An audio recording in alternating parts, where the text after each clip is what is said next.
Hi, this is Martin Drummond with Progressive News.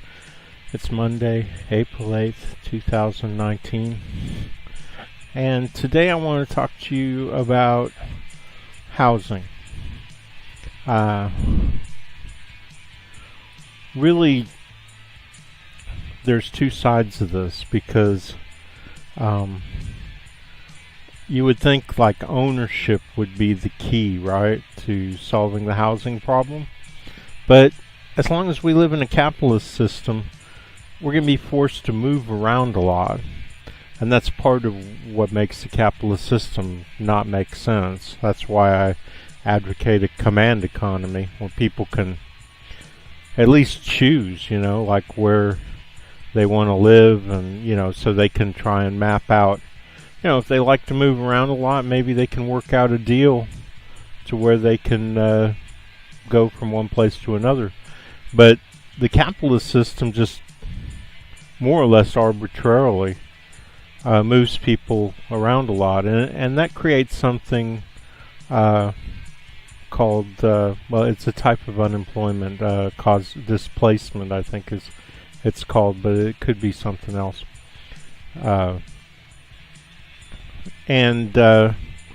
So really the solution would be for the government to have a housing program where it created a scientific way of housing people that is very basic. So yeah, you'd still have the capitalist system, you'd still have the market, you'd still be able to buy houses, or rent apartments. But if that wasn't working for you, the government should provide in every area of every city and even in the country where it sets up government housing, and it should be mobile so that they can move it around according to the needs of the country, right? So like if they need more of these units, and I would suggest a simple unit with a large room that can be used as a bedroom, a living room for each individual, for every American. There should be, and they should be able to clean them very quickly and put them back out there for the next person. So they should be developed, designed in a way that that's aware of the fact that there's going to be turnover. So once a person moves out, you can walk in there with a hose or something, just sterilize the whole thing. Because one of the things I hate all the time about moving is moving into somebody else's rug on the floor with all these stains and shit. Fuck that. Let people bring their own rugs when they move in, area rugs, what have you, and just use. I would just go with a regular old flooring, like in a kitchen or something. Some of those look really nice. A lot of them look like wood and stuff. So anyway, my point is something for us. It's kind of a fallback, right? If you're being asked to move, or you want to move, have a place to live. And the reason I say this is, I don't want to get into homelessness today, but it's huge. It's massive, and in this country, the amount of foreclosures and stuff over the last 10, 15 years has been horrendous. And so there's a whole population out there that's had to experience this. So I'm sure that if you're out there listening to this, you're probably going, yeah, I can see that. So I'm saying one big room and then a bathroom, maybe for people who really needed a garage, or there's a couple of other things you could add on if the government could afford it, like a workroom or a kind of like a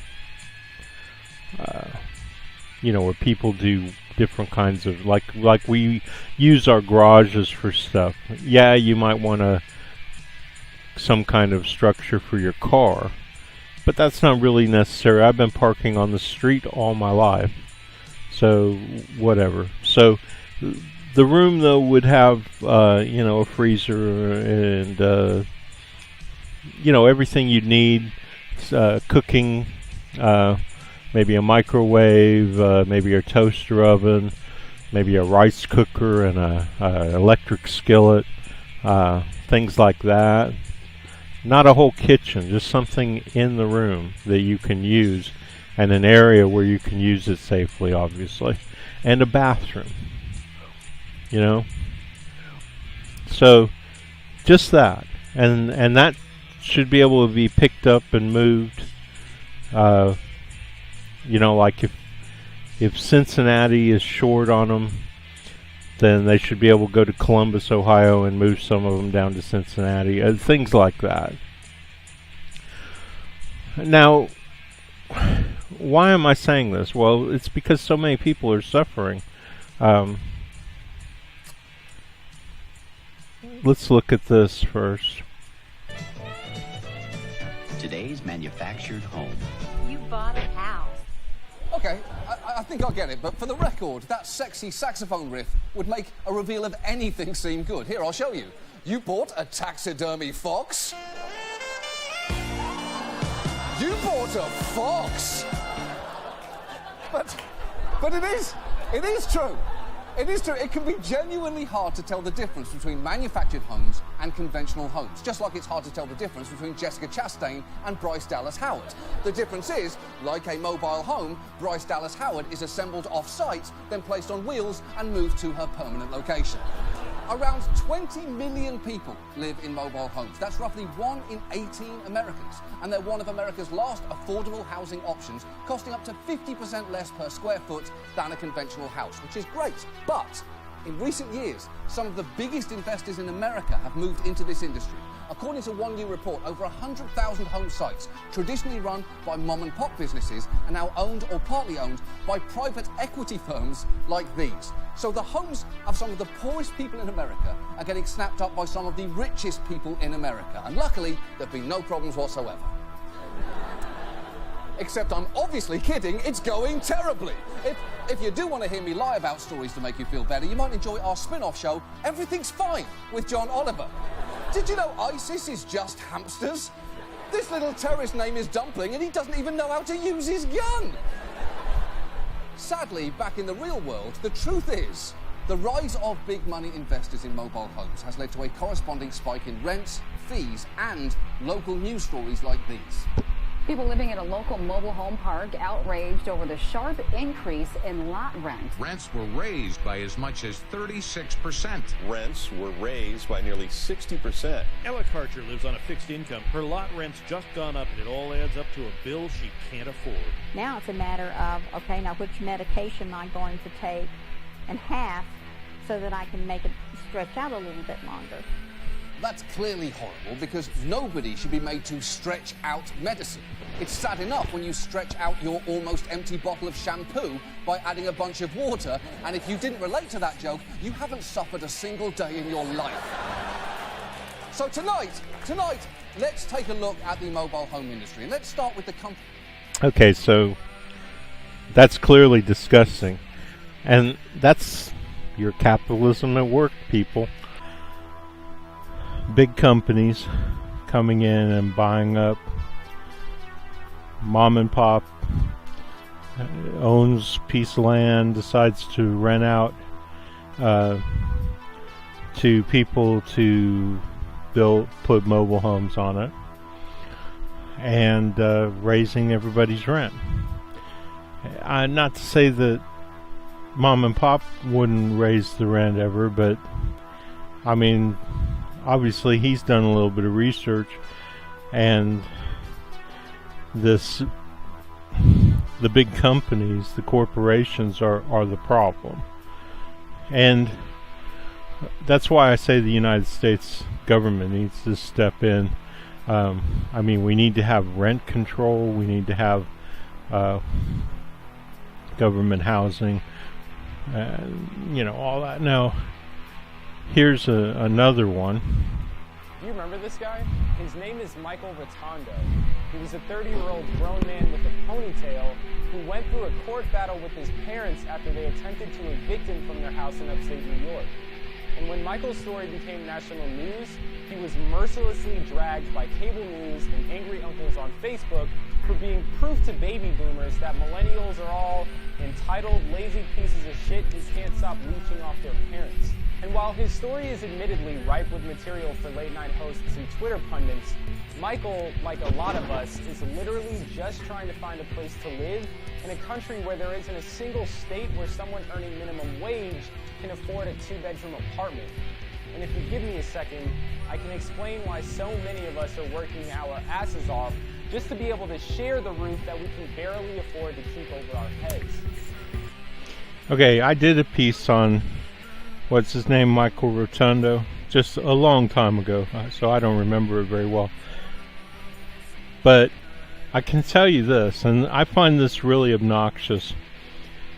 First of all, when you're growing up as a kid, you're totally disenfranchised.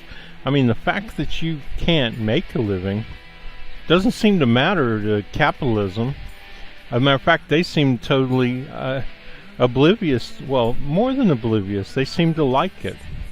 I even think that since they program most parents, 90% of parents that I've ever met, and I've met a lot of parents, probably tens of thousands of parents, and known that many kids, and known their parents, and heard from the kids. So if they program the parents to instill a sense of fear, because you're at your parent, you're really screwed as a kid, right? I mean, you have to do most of what your parents tell you, or at least they usually buffalo you into believing that. I found out it was bullshit. But what they're doing is, when they do let you, finally when you figure out that you can get away with anything you want, what they're doing is they're letting you think you can, because they're thinking about cutting you loose and letting you get fucked. I don't see why ownership of a house isn't extended to a kid. I mean, you grew up all your life. What is kindergarten through whatever college you go to or whatever? It's just training. It's just training for your job. So you're participating, really, I mean, from birth, but from 5th grade, from kindergarten on, you're participating in training for, and there's all kinds of other things that go along with it, go hay baling and, things to make a little money on the side, even a lemonade stand, right? I saw a good meme the other day. It was a couple of little kids, a little girl in a tutu running from a cop. It says that look on your face when the police catch you trying to sell lemonade or something like that. It was funny though. 2 little kids. So what I'm saying here is that, like with Michael Rotondo, what was obvious to me, and I never stated this in my original show, I don't think that I did on him. What's obvious is that he didn't want to leave. He liked, and how much of a compliment is that to your parents, that even though they can be assholes, you still want to live with them, right? I mean, most people. And then on top of that, he obviously needed to. But on top of that, the most important thing is that they had 2 or 3 free rooms in the house. And Dad decides, he wants one of the kids' rooms to lift weights in, and Mom decides she wants the other one as a computer room, and then there's one more room, and she wants it as a sewing room. Yeah, I'm speaking from personal experience. I mean, there just is not enough room in this world for Americans in their 60s and 70s. In their 70s for sure. I mean, I gotta say, there's always one or a few good things that happen out of something bad. And that is people my age in their 50s, when they're there's no retirement, there's no income. You can get food stamps, you can get a free phone, you know, and health care now thanks to Obama, at least for me, because I'm poor. I don't know how it works out for the people in between. That seems to be the problem, is they seem to be getting caught in some kind of huge scam to make them pay lots of money. So those three things I can get, but because of my parents, in my case because of my parents, I mean, they didn't provide me with anything else. So when I went looking for jobs, there were no jobs. When I did get a job, it was a shit job, you know, anything from parking cars in Houston to programming for $6 an hour. Really. I'm a computer programmer, and nobody will pay me more than $6 an hour. I mean, this is back in 85, 86, right? Still, I mean, that's ridiculous. So I was maybe an aberration, maybe my situation is worse than a lot of other people's, but it's certainly a situation. It was real. I was there. I lived it. I sat on a corner on Westheimer wondering what I was going to do when I was kicked out of my house. So, and as I'll tell everybody, I've told it a million times because I think it's an important story. I decided not to do anything like try to steal or anything. I decided, well, you know what I'm going to do? I'm just going to wait it out. The best decision I ever made in my life. And I suggest it strongly for any of you out there who are about to or actually facing, I mean, if you're facing this situation, you're not going to hear anything from me. I mean, you're already in trouble. So I can't really, you're not going to hear this. But so for those of you who are listening, strongly suggest that you fight that urge to, you know, take somebody's wallet or something. I don't even know what you do because I never did it, you know.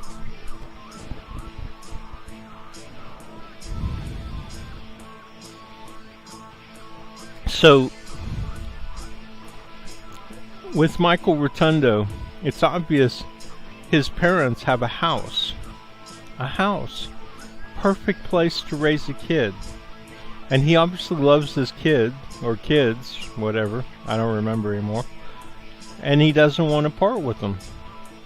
And it's like his parents are trying to steal his kids, because if they're forcing him out of their house, then what's he going to do? Take the kids with him on the street or bouncing around from house to house? Is there anybody who will even take you if you say, well, I got these 2 kids with me? Ah, come on, man.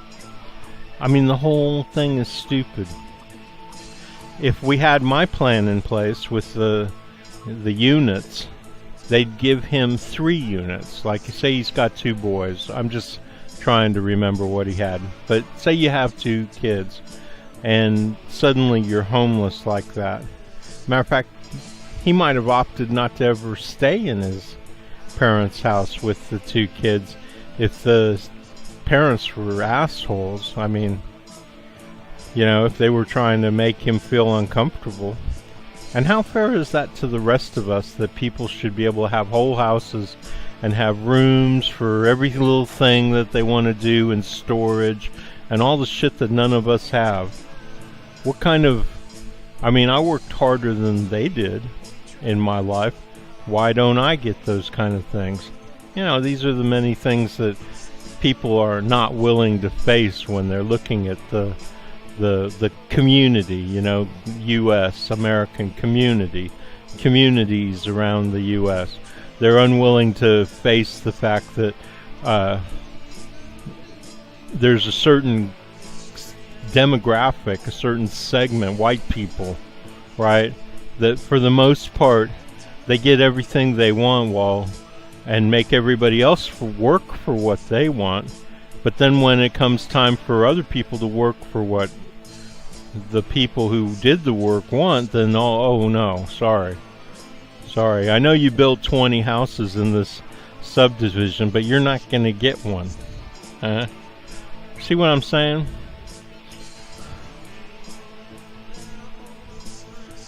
So let's listen to a little more of this.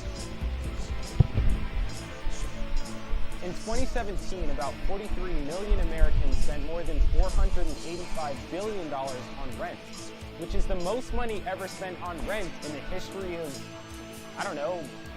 history? In recorded history, ever since people... And did you see how it went up 2016, 2017, 2018? So it's been going up through these years since probably 2000, probably since the 70s, because it was Nixon and Reagan and Bush and then Clinton and Obama, Obama created what I call the Walmart generation. People working for anything from $8 to $12 an hour, with an apartment costing them $600 a month. Started paying attention to how much you spend on rent? What did people used to spend on rent? Goats? Well, since then too. It's the most money. Half of the people in this country who do rent homes are spending more than 30% of their paychecks on rent at a time when apartment prices are skyrocketing and paychecks aren't. There are another 15 million Americans who spend more than half of their salaries on rent, and if you aren't one of those people, then you might be one of the 30% of renting Americans with at least one roommate. So you can thank your boss and your landlord for being the reasons you spend more time in your office than in your bedroom, but for some reason you still have no money. And our generation is living through this housing crisis in large part because our wages are stagnant. And when you account for inflation, our wages have the same purchasing power they did in the 1970s. Also, don't forget that we're drowning in $1 trillion in student debt, healthcare costs are up, and according to the Federal Reserve, we're earning less money, have less savings, and less assets than our parents did at our age, despite being the most educated, highly skilled generation in the history of America. All that's to say we're broke, dog. We can't afford a house, and that's why we are renting longer than any generation to be 20-something before us. However, there are actually politicians on Capitol Hill trying to do something about this, because even they can't... But what I was saying earlier about... I'm not so sure that houses are the solution. I mean, what he's talking about and thinking about when he says, well, I can't afford to buy a house, he's talking about the security of, first of all, not having to pay rent every month, and then on top of that, your parents can't come around and kick you out of your own house.